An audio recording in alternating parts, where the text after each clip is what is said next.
Hello and welcome to the Smart Divorce podcast. I'm really chuffed to be joined today by Elaine Richardson. I have been badgering poor Elaine for months and months and months to get her on the podcast because I know she's going to be a fantastic guest. So let me tell you a bit about her. So she's been a family mediator since 2011. She's an experienced family solicitor and a collaborative lawyer. Been involved in family law for over 30 years. And so that gives her a huge amount of experience, which I know that we'll all benefit from. She is a member of the Dispute Resolution Committee at Resolution and is a well-known speaker and presenter and trainer for Resolution. She's also heavily involved in Family Mediation Week. And I know that what we're going to learn from Elaine today about how she spends her time in her week, you're not going to quite believe that she has only the same 24 hours in it that the rest of us have. Elaine, welcome, and thank you for joining me. Thank you so much for inviting me, and I'm sorry I've been tricky to get hold of. That's all, just very busy lady. That's the thing, isn't it? Very busy. Portfolio career. Absolutely.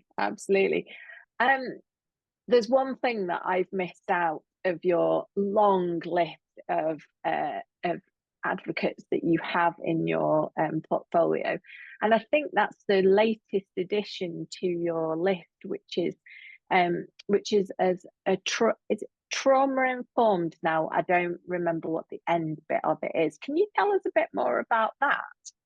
Yeah, that's the most recent bit of training that I've been doing. I'm always learning, always very keen to learn, and don't have a problem with continuing professional development CPD points. So this is the Scottish Law Society's Trauma Informed Lawyer Certification course that I've just completed. And they're just such important messages, and it's going to inform every aspect of my work. Because I think that trauma really is everyone's business, and all of us are at risk because traumatic experiences are far more common than we previously believed. So, for example, we know that 29% of women across their lifespan suffer domestic abuse, which is an abuse of power in a relationship. And just to be aware that trauma and adversity have a huge lifelong impact. So the purpose of being trauma informed is to avoid replicating experiences of abuse and inadvertently adding incidental trauma during the time that a client is working with you. And similarly, a trauma-informed organisation is one which adjusts how it works with clients as a result of this knowledge. So, and I think the very positive aspect that people don't think about is the key thing to build on resilience, both for your client and for yourself. So that's why I'm so interested in it. That sounds like not just a very useful piece of training, but actually an essential piece of training to be doing the kind of work that we do. Yeah, I think so. It would be really good to introduce this more widely, and I'm really keen to get the message out. I think it's definitely going to be one of the topics that we cover at the Future Practice Conference, which is going to take place in Leeds in October this year. And we know that the 5 key principles of it are empowerment, choice, collaboration, safety, and trust. And of course, trust has to be earned and can't be assumed.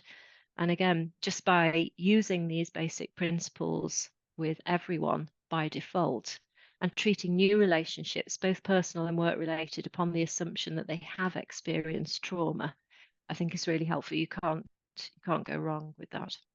Yeah, no, that sounds incredibly useful. Something I'll be going and looking into more after we've finished our conversation. It's an amazingly popular course. I mean, I often think that the Scots are ahead of the game in various things. But there were people on my course from Australia, from Canada, Wow. so all over the world, because there's a lack of courses at the moment on this. Yeah, that must be on your list. Yeah.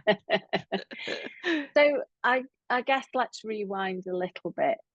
So your primary role from a divorce perspective, I think I'm right in saying, will perhaps be in mediation. Is that fair to say? Yes, that's fair to say. I can say that I'm not in the litigation space anymore. So although I am a family solicitor, I'm still a family solicitor. I don't litigate. So I've done my time in court. Yeah, yeah, um, absolutely. and so my interest now really is working with a separating couple and to enable them to have those very often difficult conversations that need to take place when people are separating. Absolutely. So I'd love to talk to you a bit about how your week looks in terms of mediation, because I think there are some misunderstandings. I think I'm going to say around mediation.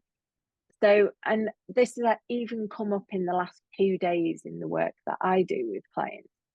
In that I have a client who I'm working with who has received a letter from a mediator who has had a meeting with her ex-husband. And she said, well, I don't need to see a mediator because I've done that. And I sort of said, well, if your ex is now open to mediation, which he perhaps wasn't at the stage that you went to see a mediator, might it be the case then it might be worth revisiting that process and actually responding in a more positive way, being that both of them would like to avoid the court process. Mhm. Is that situation something that you come across quite a lot, where it's I need to go to a mediation information meeting purely to get a box ticked and a form signed and a certificate issued? Yes, yeah. So there's mediation, although it's brilliant and is very flexible, it can be really confusing, I Yeah, think. And I think you're sometimes right. it can be quite difficult to explain um, to clients because it's so different compared to going to court. And um, people sort of know about court, don't they? And they know about court partly through the media. So when you look at the scripts for Coronation Street and EastEnders and whatever, there'll be far more about going to court than there would ever be about mediation. Absolutely. Uh, so I can really understand the confusion around it. But if I just say that it's split into two different types of meetings with mediation, the first one is the information and assessment meeting. Yeah, So that's where you're giving information to the client is giving you information, and each of you, the mediator and the client's making an assessment about whether mediation is suitable for them. Um, and part of my role as mediator is also as an educator. And so I really value that as a golden opportunity for me to help educate. But that's a different meeting to a full mediation meeting where you would have the separating couple and the mediator because everyone's assessed it's suitable, and so you can go ahead. So in terms of your client, let's look at what happened to your client. So your client might well have gone to a MIAM, as it's often known, a mediation information assessment meeting some time ago, and then the other person was invited by the mediator to attend, and they chose not to do so at that point. But yeah, anyone can change their mind at any point in the future. And interestingly, mediation can take place at the same time as a court case. And a lot of people don't appreciate this. So that's what I say about the amazing flexibility of mediation compared with going to court. So I would be saying to your client, oh, definitely go for it again. Just because that second person wasn't ready first time round, they now are ready, and that's brilliant. And I do think that I know that you're talking to Karen Walker recently about the new changes to the family procedure rules. I do think that that's having an impact. I certainly yeah, think so, from the sharp end of things. yeah. Um, Yeah, it feels there's a bit more willingness to try other things and Yes. and and even if that's caused by the potential of the other party having to pay costs, sometimes that's what we need for these things to work. One thing that I often hear clients say about mediation who haven't experienced it. So people who experience mediation have a completely different viewpoint, but those who haven't experienced mediation, they don't wholly understand the role of the mediator. Could you explain your role when you're sitting down with a couple? Yeah, sure.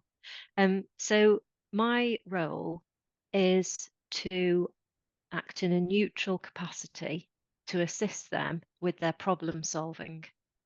And I do that by discussing options with them and by encouraging them to adopt flexible thinking, to put their problem solving hats on. It's my process.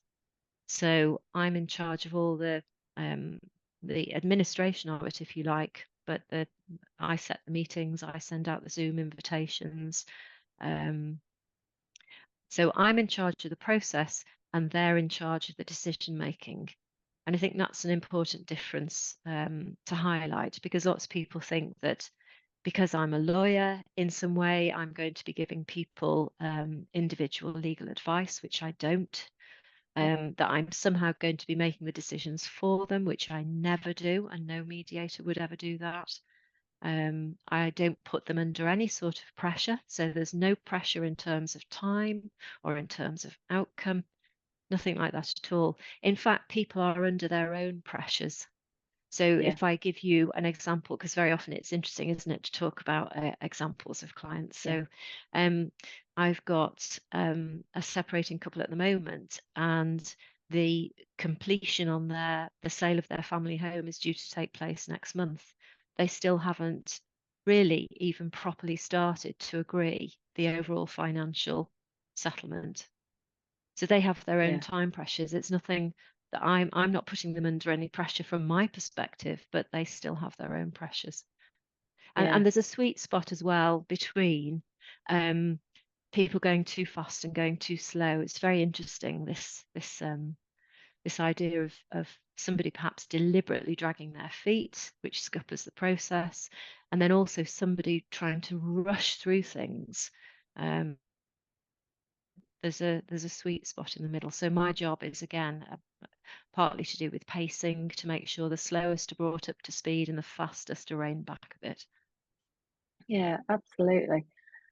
One thing that you is I guess a fear in mediation, and you might say, well, if this is the case, it wouldn't be a suitable couple for that process, but is around disclosure, is around, are they going to tell me everything that that's there? Are they going to fess up? That's the wrong word, but disclose all the financials. Are they going to tell me everything that I need to know?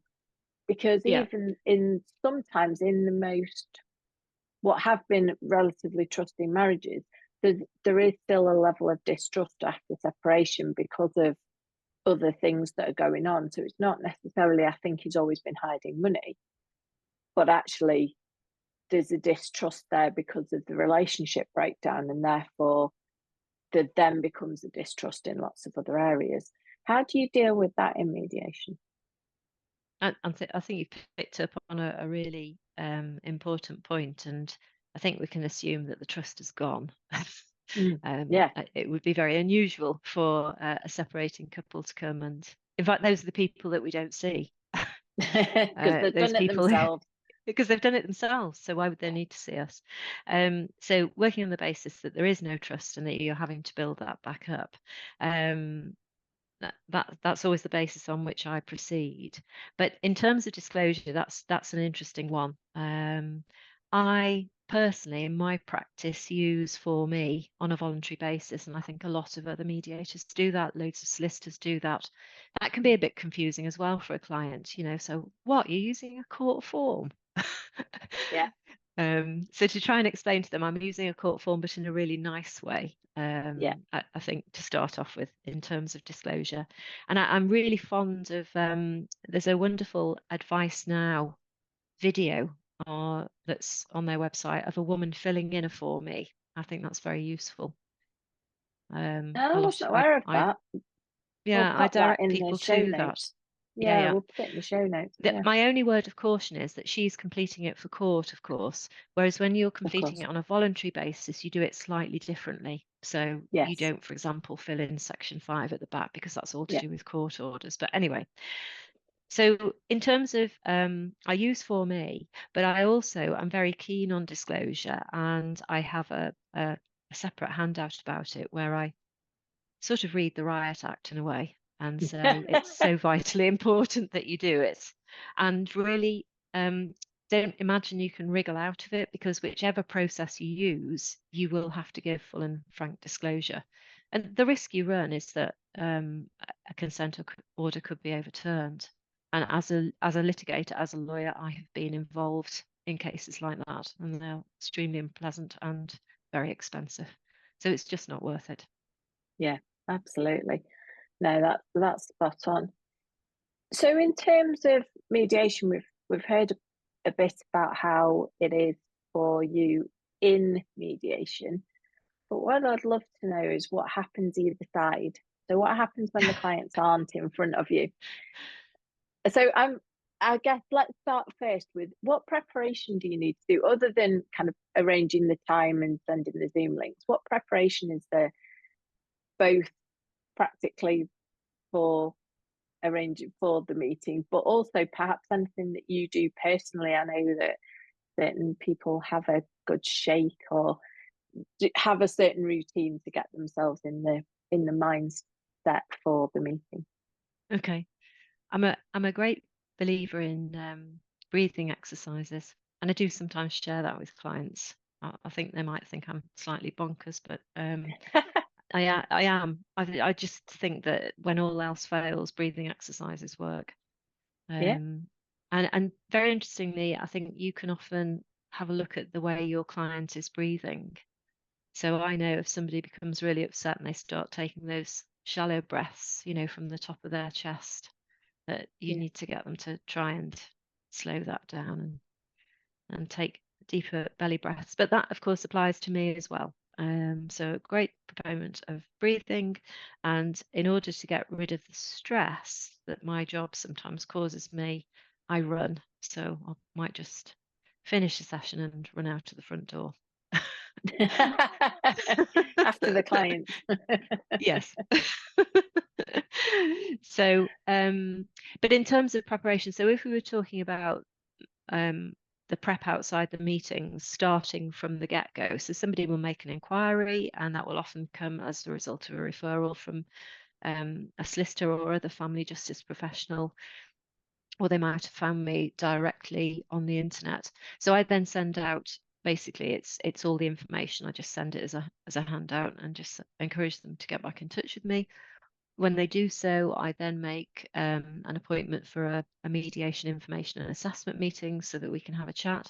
My pre-mediation meetings, as I also call them, are 90 minutes, and I send out a preliminary information form.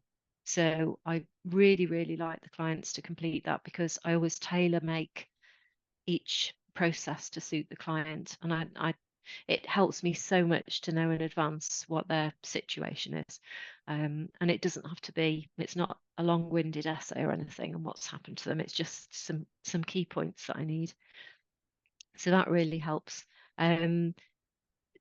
People sometimes have questions before the meeting, which I sort of try to answer, but generally speaking, any questions that they have, that's the purpose of the meeting. That is the Yeah. purpose of the 90-minute get together. So then after that meeting, if it's assessed as suitable, then I will invite person 2, participant 2, Right. to Okay. a pre-mediation meeting.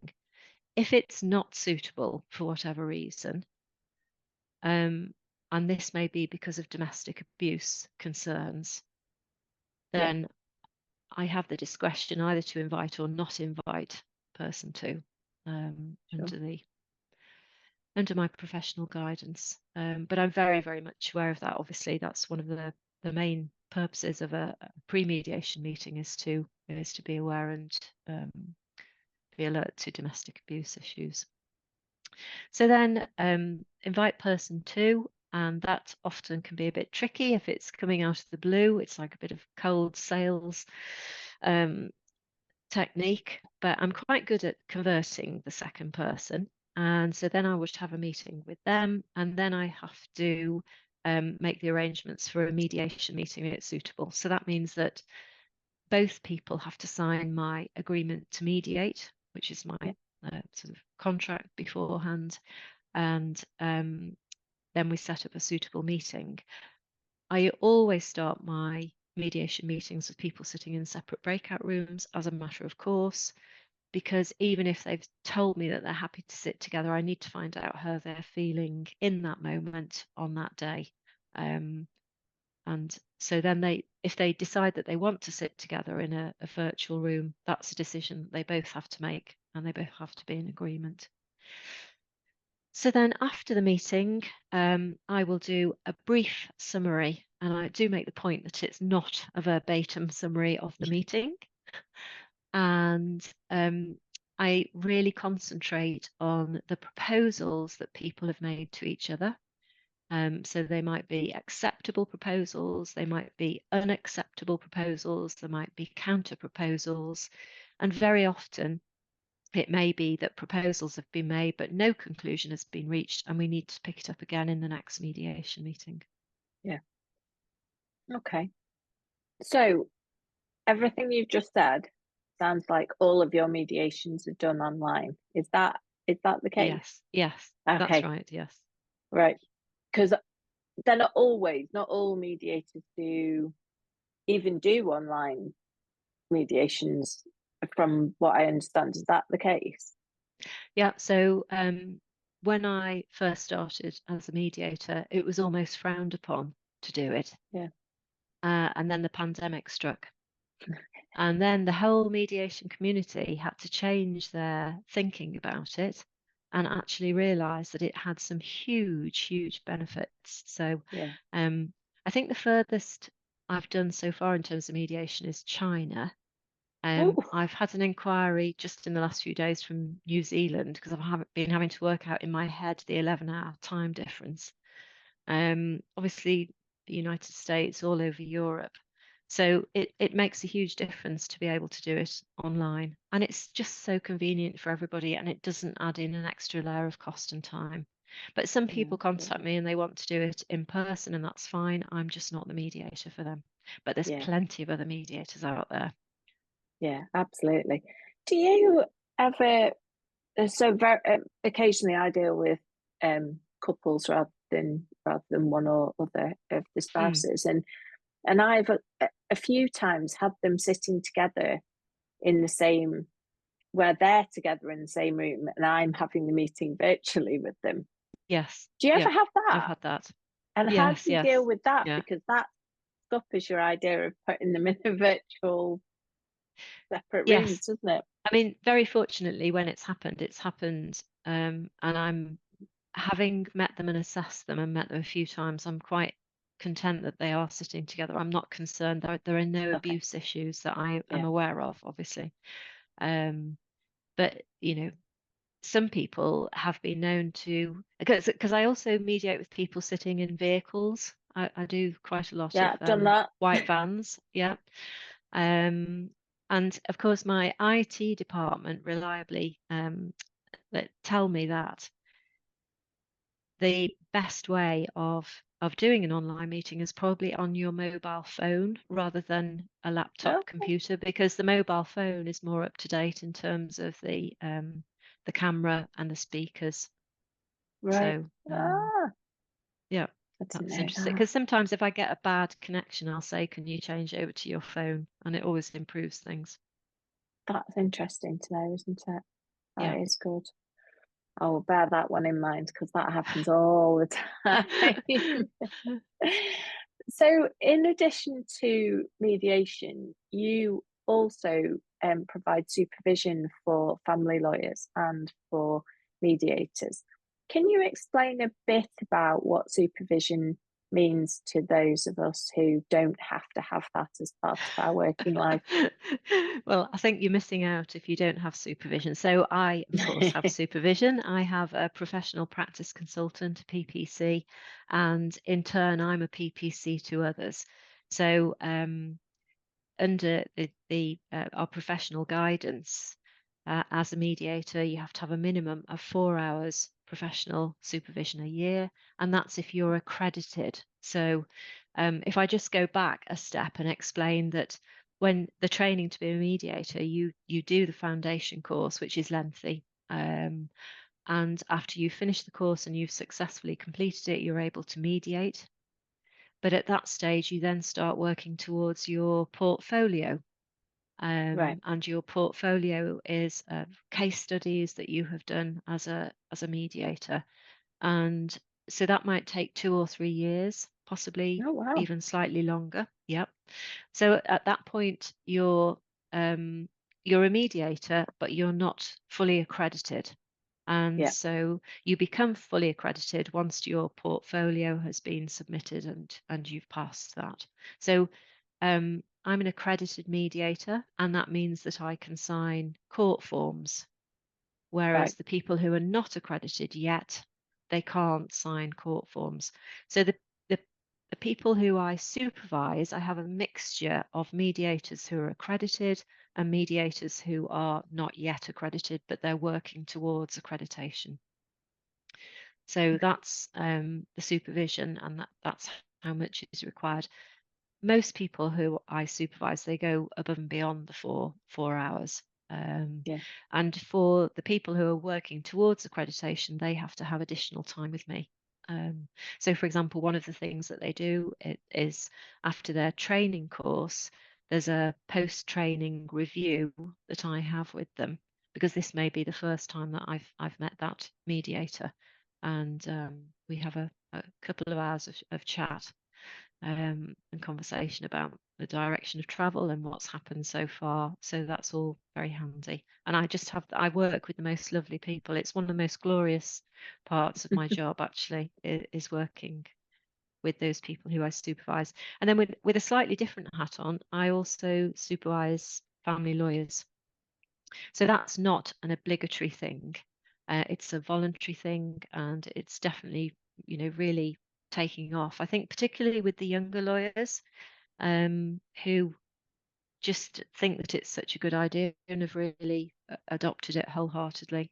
And again, that's about spending maybe an hour a month, even an hour every couple of months with the lawyer who's able to talk to you about their caseload, about any stresses and strains they've got with the job. And again, it's to help them to manage their own well-being. And then in turn, they obviously give a better service to the client. Absolutely. I think that it's difficult to understand when you don't work in our world just how much of the trauma that other people have, that it's very easy to take on yourself, you know, Mm. despite trying to compartmentalize things. It's still very difficult. We meet people in horrendous situations sometimes Mm.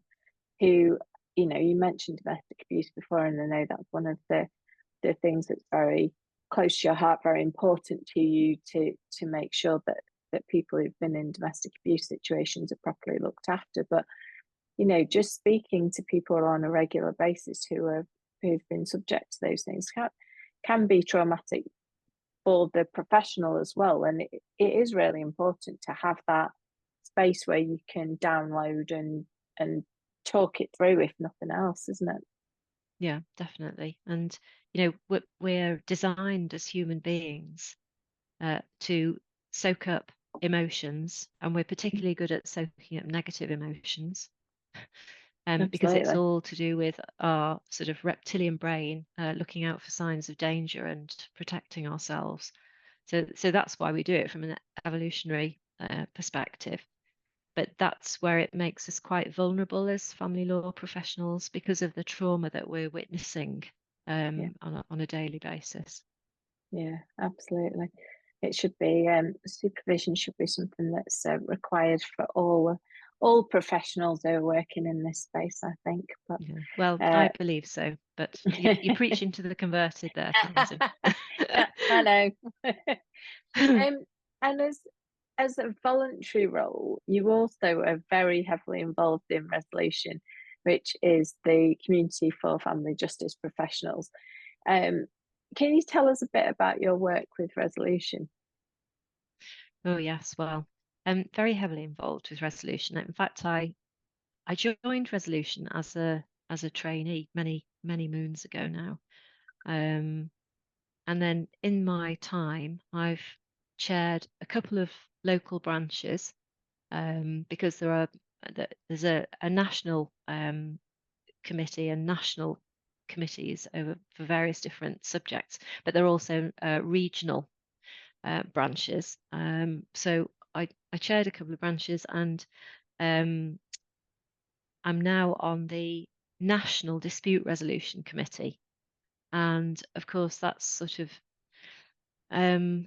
is a really important committee, an important part of resolution, because one of the things that our code of practice as resolution members encourages us to do is to reduce or manage conflict and confrontation, supporting obviously families to put the best interests of children first.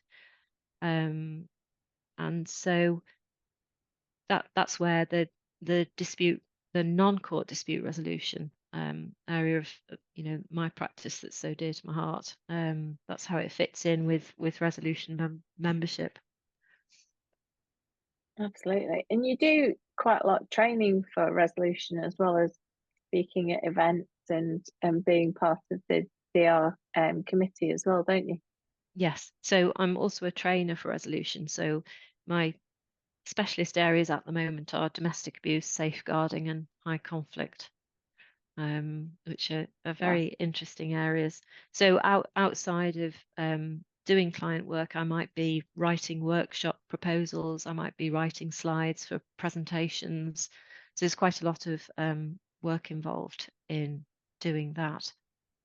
But again, that's a really interesting part of my portfolio career because I do get to meet an awful lot of people from across the country in our family law community. So that's such a benefit. Yeah, absolutely.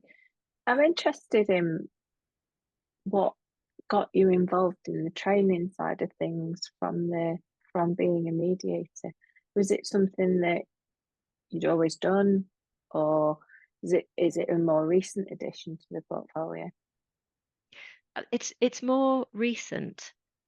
I think it probably follows on from the committee work because when I look back, I've just a sort of committee person. I can remember when I was um, pregnant and had my children that I was involved with the National Childbirth Trust at that stage. And again, I was on the committee, and um, so that sort of followed me through really.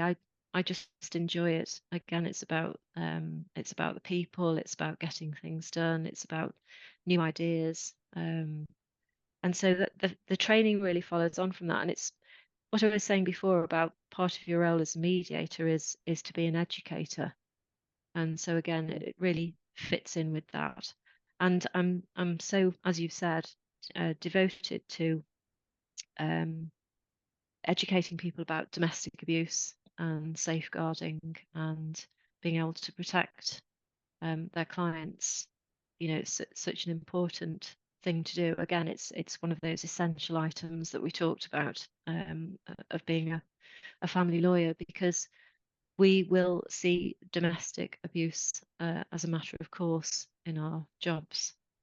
So I'm training on another domestic abuse course tomorrow. I'm very happy to say it's online. I think we've got 20 delegates, Brilliant. family lawyers from across the country, and it's a tough day. It's full on and it's a difficult subject, but people go away with a lot more information, and they get the opportunity as well to talk to their colleagues and discuss their experiences and think about new ways of approaching things. So it's very positive. Yeah, absolutely. I think I've told this story before on the podcast, but I naively, when I came into doing this work, was introduced to Karen Kipping, who you'll know, Yes. who's a divorce coach, works with people who've been in domestic abuse situations. And I was introduced to her by a fellow financial planner, and I naively said to her back then, well, I don't think I'll come across this any clients with knew you'd laugh at that. I don't think I'll come across any clients who've been in domestic abuse situations, because really I'm looking for working with clients who are wanting to resolve things outside court. And I speak to Karen quite a lot as it goes, and unfortunately, sadly, regularly work with people who've been victims or are survivors of domestic abuse, and it's considerably more widespread than I had ever anticipated or sadly thought was possible. And I think you said before, 29% of women through their lifetimes are likely to be victims of domestic abuse. I mean, that's a horrific statistic. Statistics are awful. Yeah, and of course those people haven't necessarily escaped the relationship at that point. Those statistics, there'll be many people who are still in the marriages or in the relationships, unfortunately. So I think anything that we can do to recognize that. And I think you've mentioned before that it's not always recognized by the people going through it until No, that's right. So we can often later describe ourselves as first noticers, and so it happens to me regularly where I'm the first person that would be saying to somebody who's come to see me, then what you've described to me is domestic abuse, and domestic abuse is always unacceptable. And that's the first time they've heard somebody describe to them that it is domestic abuse. And it's a big thing to get your head round. People, though, need to feel that their experience is validated by professionals. Absolutely. It's so important to do that. I met with a lovely guy a couple of weeks ago, and of course it's far more difficult for men generally to admit that they're victim survivors of abuse, and that there's a female perpetrator of abuse. And we just had such an interesting conversation. I think probably the statistics belie how many men are actually victim survivors, because they feel so guilty, they feel so ashamed, and they often feel there's no one to talk to about it. So we on the courses that we run, we often say, well, we talk about the victim survivors being female. We do that because the statistics show us that the vast majority are, but that's not to say that we're ignoring at all male victim survivors of abuse. And I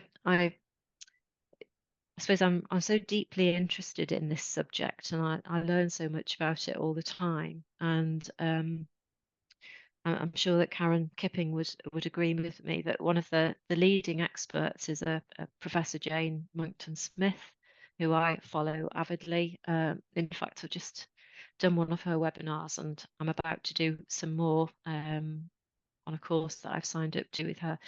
I find it really interesting that her take on abuse, because of course, when we look back historically, we used to call it domestic violence because that was what we could see, the black eye, the broken arm. Then we changed it now to domestic abuse rather than violence, because we understand that the psychological aspect of it. Jane Monckton Smith goes one further and says that the whole framework of abuse is coercive and controlling behaviour. So CCB is at the heart of it, and everything flows from that. Yeah, I think that's probably right. And to that subject, there is a plan for the podcast to have a series on domestic abuse and coercive and controlling behaviour, because it's so widespread and it's such an important topic that that we want to cover. That's We're really coming excellent. I'm so glad. I'm really glad. Well, I'm hoping I'll be able to coerce you into coming back again, but we'll have to see. We're coming to the end of our time together, and I wondered if there was anything that I should have asked you that I haven't. No, I don't think so. I think you're a really good interviewer, Tamsin, Oh, and thank you very your much. questions are very thought-provoking and spot on. Thank you. Excellent. Well, thank you so very much for joining me. It's been an absolute privilege to speak to you this afternoon. And thank you for listening. And if you have enjoyed today's podcast, please do leave us a lovely 5-star rating so that we can get these episodes out to more people. Many thanks.